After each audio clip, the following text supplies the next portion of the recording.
Main Street, Buffalo. And by John Locke Heating and Air Conditioning, your local Coleman dealer.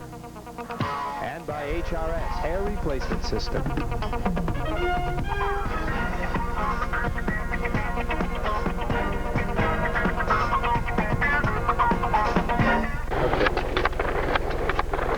Welcome to Countdown to the Stanley Cup. I'm Danny Gare, and I'll be your host for tonight's show. And in tonight's show, we'll have highlights of the Buffalo Sabres games last week. We'll also talk with left winger Scott Arneil.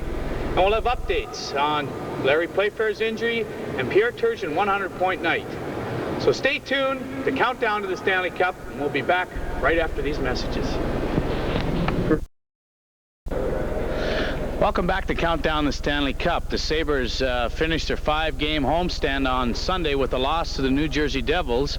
They picked up a win against Calgary and won 2 of the 5 games. And we're going to take a look at a couple of those games coming up right now. The defending Stanley Cup champions, Calgary Flames, came in to Buffalo last Wednesday, and Buffalo came out with a good start with Pierre Turgeon leading the way with his first goal of the night. And you'll see the good play here by Pierre coming and moving towards the net and putting by Rick Wamsley for the first goal for the Sabres. Christian Ruuttu makes a great play here to Phil Housley, a good pass. Housley sneaking in from his defensive position and puts it ahead up in the top corner to make it 2-0 for the Buffalo Sabres. You'll see Housley sneaking in with Anderchuk in front of the net. Now you'll see Ruuttu. He'll be making a play off the side of the boards here. He'll pick up the puck right here, and he'll carry it along the side of the boards, and he'll just let go a weak shot at the net and hits a defenseman. And Calgary, I should say Buffalo, goes ahead 3-0 over Calgary. And you'll see Housley congratulating Ruuttu. Watch how Christian just lets it go, hits the defenseman's skate and bounces by Wamsley to make it 3-0. The Flames weren't stopping, though. They came back. And you'll see a play here by Reinheim with Otto in front, screening Malarchuk to make the score 3-1. Calgary continues to keep attacking. You'll see the same play here one more time. Reinheim shoots between traffic. I think Malarchuk was screened on that play to make it 3-1 Buffalo. Now we'll see a great passing play by the Calgary Flames at the end of the first period, 3-1. And now we'll come up and see the great passing play by Nieuwendyk. Here to Makarov over the blue line. Watch Makarov give it to Roberts. Defenseman kind of caught on that play. Good passing play, showing these guys why they are probably the #1 line for the Calgary Flames. Watch Makarov throw it over to Roberts just by Uwe Krupp, and Malarchuk was out of the net by that time. Here's a play starting off in the Buffalo zone. They'll lose the draw. Jamie McCoon will come across, give it to Patterson. Patterson looks, shoots, puts it ahead. Puts them tied 3-3 at this time. Anytime you lose a draw in your zone, you have to pick up those players. And you'll see McCoon here one more time, throw it in front. And Calgary's a big, strong team, and they just use their muscle here and to get this goal. And now it's tied 3-3. But here's a pretty goal by Darren Shannon. You'll see Shannon pick the puck up, deke the goaltender, and the puck eventually falls into the net. For Darren Shannon's second goal in 12 games. You'll see the giveaway here by Theron Fleury on the replay. Right here, he gives it up, and here's Darren Shannon. He comes in, fakes the shot, puts it by McCrimmon, and the puck just trickles in over the line for our 4-3 lead for the Buffalo Sabres. Here's Gilmore coming down the ice. He's got a man with him. He fakes the shot, puts it over to Brian Mullen for a tie 4-4 hockey game. Dougie Gilmore makes a good play here. He walks down the left side. He fakes the shot right here. You'll see Mike Ramsey going down, or Housley, I'm not sure, and you'll see him give it to Mullen. And then after the second period, it's Calgary 4, Buffalo 4. Going into the third period, we'll see a play here starting in the corner, and you'll see Mullen trying to move the puck. He's kind of getting hooked there by Shannon. Priestley Kenny picks it up, puts a backhand over the top corner. What a great shot this is, and there were a lot of arguments as to whether this was a penalty or not. And you'll see Priestley here again backhanded. A great backhand shot for a guy that's got a pretty good sized hook on his stick. And you know that the Calgary Flames were very, very upset about this. But that's the way the game ended up. 5-4. You see Terry Krisk inviting the referee for lunch, and unfortunately for them, they lost the game. Big points for the Buffalo Sabres. 5-4 victory. The New Jersey Devils came to town Sunday trying to clinch a playoff spot, and they start off early here with Morris giving the puck to Shanahan, and Brendan Shanahan right here letting go a quick shot that beats Malarchuk between the legs to get the New Jersey Devils up 1-0. Peter Stastny carries the puck to Ojanen. Ojanen picks it up and lets it go, and it just trickles across the line to make it 2-0 New Jersey Devils. Pierre Turgeon, he's looking here. We'll get one more look at it. He'll take the shot, keeps it low, just hits off of Malarchuk's pad and rolls in for a 2-0 lead for the New Jersey Devils. But this wasn't a night for Pierre Turgeon to sit still. Here's Pierre's 100th point in the National Hockey League, and Rick Vive does some good work in front of net by taking a cross check. But here's it is again. Pierre takes the puck and he'll throw it towards the net. You'll see Vive getting knocked down, hitting Brown's skate to make the score 2-1, and that's Pierre's 100th point in the National Hockey League, 2-1 at the end of the first period. But this is a play here that the New Jersey Devils come, and it's called, I kind of like it, it's called textbook hockey. Strength, puck handling, and balance by John McLean. He just does it all, and you'll see it right here. He just carries the puck in, some weak defensive plays here, but watch how he stays strong on his stick, good balance, and a nice move with some good puck handling and putting it between Clint's legs to make the score 3-1. Here's another good save by Clint Malarchuk. He didn't, the Sabres kind of came out flat after having 3 days off. Here's a draw here. This is the game winner here. You see Stastny win the draw over to Muller. Muller puts it back to Weinrich, who's a defenseman just called up from the American Hockey League. Right here you see Muller drop it off to him. Clint Malarchuk goes down to look to see the traffic in front of him, and he just blows this one right over his shoulder for his first goal in the National Hockey League. That makes the score 4-1 after 2 periods in favor of the New Jersey Devils. The Buffalo Sabres come out flying in the 3rd period, and unfortunately they didn't have 2 good first periods, but they came back out in the 3rd period, and here you'll see a play here come behind the net, and they're working and forechecking very well here. Here Housley comes deep, he'll throw it out, hits Shannon's skate, and Dave Snuggerud comes around, and he pops in a backhander over the top of Terreri's shoulder, and you'll see it right here. Watch how Housley comes back in down low. They're working it down low. It hits Shannon's knee right here, and Snuggerud's coming into the picture now. He'll throw it up, screen shot over Terreri, and that makes the score 4-2. The Sabres aren't finished yet. They'll come around behind the net. Housley will dump it behind the net, and you'll see Pierre Turgeon, Sneaky Pete, pick it up behind the net, out to Anderchuk, and Dave Anderchuk scores a goal here to make the score 4-3. But unfortunately for the Sabres, there just wasn't enough of these goals early in the game, and the score ended up for the New Jersey Devils clinching a playoff spot for the 2nd time in their career, in their divisional career, and then you'll see a sleepyhead there. But the score ended up 4-3 in New Jersey's favor. We'll be back after these messages.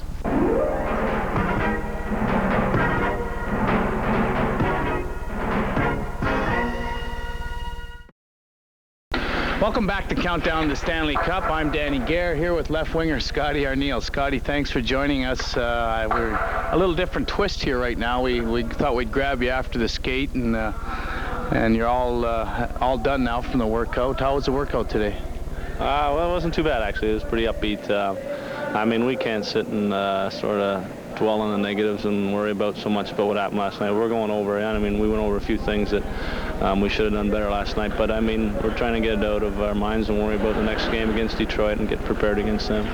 You know, it really wasn't, I watched some of the practice. It seemed to be a practice this time of year where you don't want to spend a lot of time on the ice, so the guys seemed pretty loose and prepared to go in Detroit, and it'll be a tough game.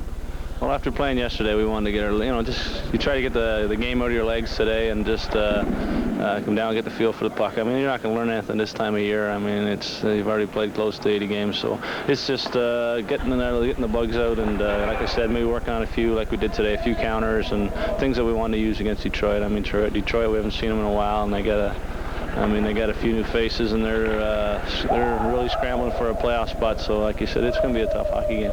You know, you had a couple days off, and you look at yourself and you say, well, you had a big game against Calgary.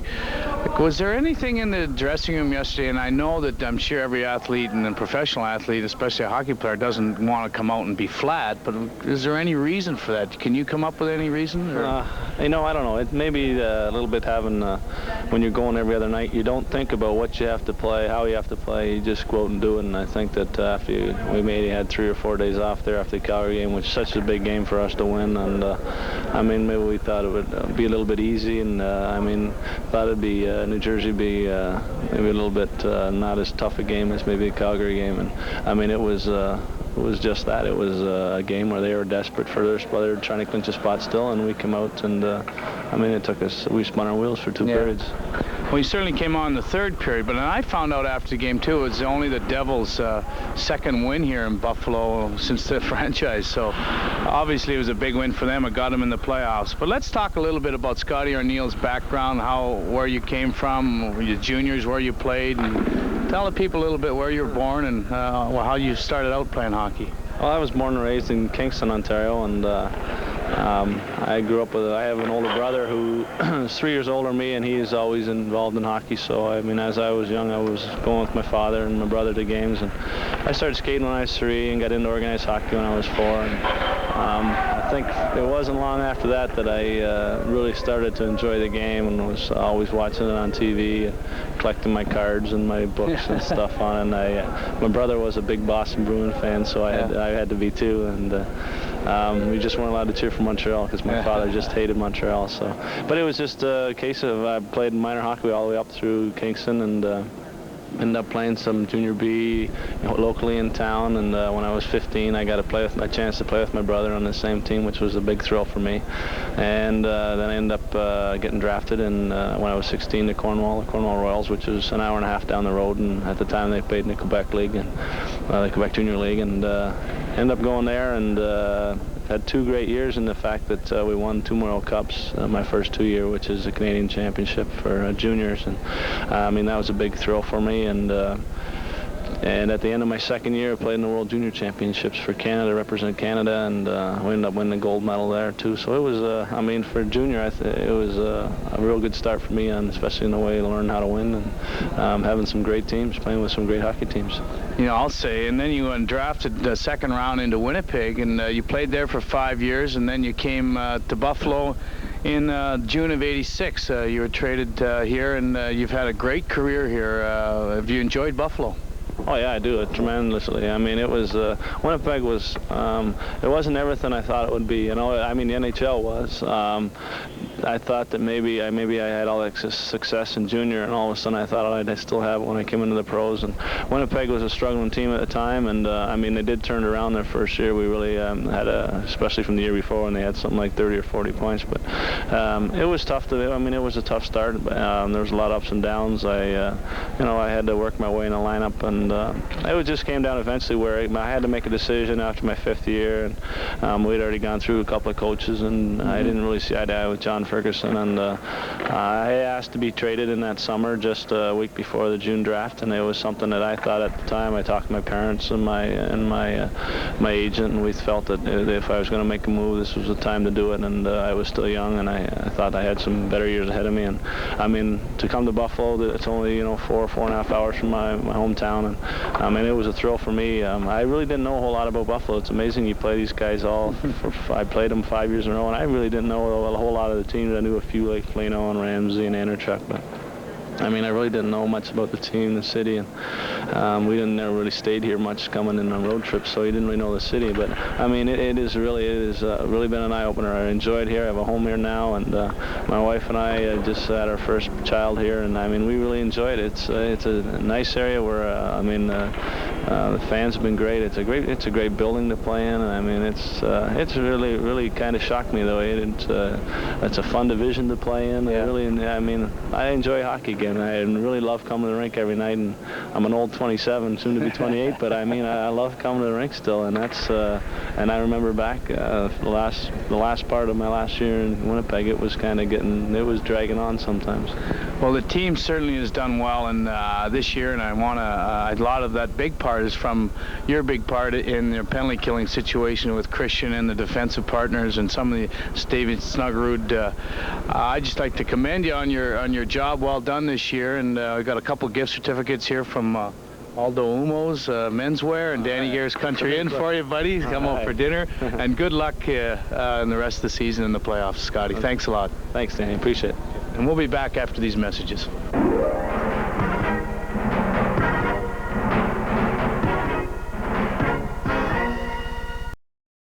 Take it away, Danny. Welcome back to Countdown the Stanley Cup. I'm here with veteran defenseman Larry Playfair. Just want to get an update on your injury, Larry. I see you're really working hard and you got a good sweat on. Tell us a little bit how it's coming and whether or not you think you'll be able to play this year. Well, Danny, I'm just in the process now of finding that out. I rode the bike today for the first time in about 2 months, and it went pretty good, and then I skated fairly hard today. So I want to give it a week and then be able to tell the coaching staff and Jeremy and where I am. Everybody's kind of speculating, and myself included, and it's been real frustrating. And hopefully at the end of this week I'll be able to say, hey, I find I can carry on, or let's just shut this thing down. Yeah, I know it's probably not an easy thing to do, but you got to find out in your own mind one way or the other, you know, whether or not you can play. And I think once you get that out of your mind, then you be a little more at ease. But are you just doing things on your own, Larry, or? No, I've got therapists and doctors watching me and whatnot, and for the most part, the pain is just about gone. It's when I start doing stuff. I've been skating now for almost a week, and I've had a little bit of pain in my leg because I've been skating, and that's the only reason, because the other things I've been doing at therapy haven't caused any of it. So it's a good sign in that I'm almost alleviated most of the pain, but it's not such a good sign because as soon as I started skating, some of it came back. So I'm hoping if it's just a little bit that's there now, that I can play through that and get back into shape and at least be available if they want me. Good. Well, we wish you luck, pal. Thanks, Danny. Take it easy. All right. See you, buddy. And that was an update. I get gift certificates? No, you don't get any gift certificates. Only if you're a big guest.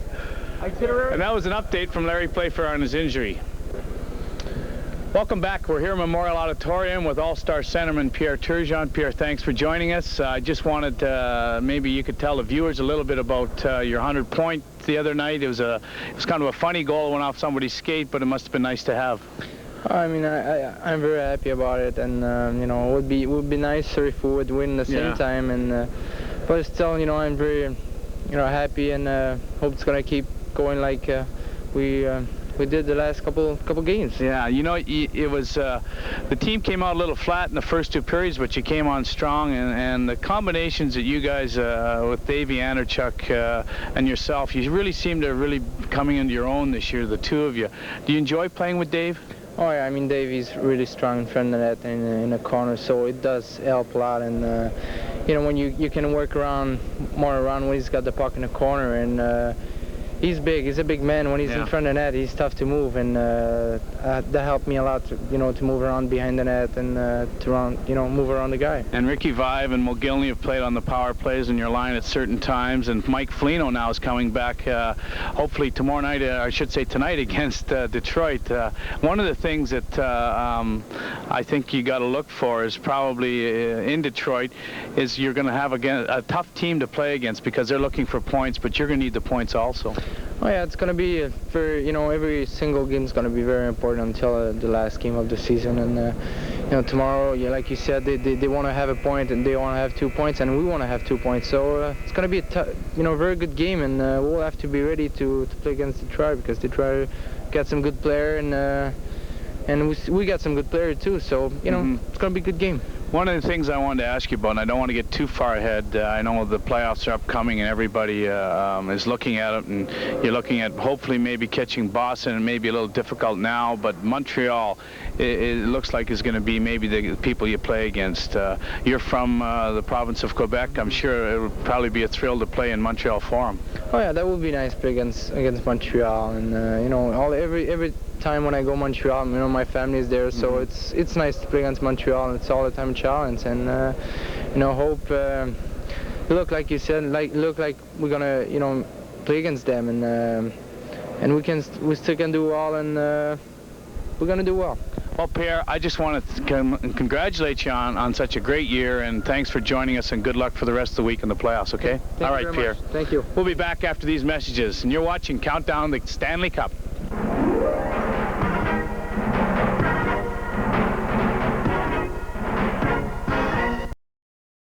And here's what's happening in local amateur hockey around the area. The 1990 New York State High School Club Hockey Tournament is going to be played March 30th to April 1st at Saberland. The host team is Lockport High School. Local schools competing are Frontier, West Seneca East, Depew, and Lockport. Also, The 1990 United States Pee Wee B Championship Tournament will be played April 5th to the 8th at the Nike Base Arena in Hamburg, New York. This is sponsored by the Hamburg Hawks locally here, and it should be a great outing. Their games are at 1, 3, 5, and 7 on Thursday and Friday and Saturday, and if you can make it out there for the championship games on Sunday, I'm sure they'd love to have you. Should be a great event, so come on out and support it. And in Niagara Scenic action, the CompuWare team defeated Niagara Scenics 7-0. And the Junior A tournament starts this Thursday in Oak Park, Michigan. Welcome back to Countdown to the Stanley Cup. I hope you've enjoyed tonight's show, and I'd like to thank you for joining me, as well as Scott Arneil, Larry Playfair, and Pierre Turgeon. This is the last week of the Sabres regular season, and playoffs are coming up next week. So stay tuned and follow us every Tuesday night at 8 o'clock. Thanks for joining us.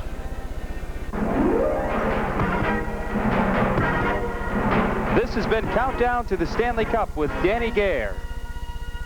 Countdown to the Stanley Cup has been brought to you by Merchants Insurance Group, 250 Main Street, Buffalo, and by John Locke Heating and Air Conditioning, your local Coleman dealer, and by HRS Hair Replacement System. Guests appearing on Countdown to the Stanley Cup will receive a gift certificate from Aldo's Uomo, Maple Ridge Center, Amherst. A gift certificate from Danny Gare's Country Inn, Route 5, Angola. A bucket of chicken wings from Rudy's, Buffalo's favorite chicken wing eatery. And a jar of the all-new Rudy's blue cheese dressing, now available in supermarkets.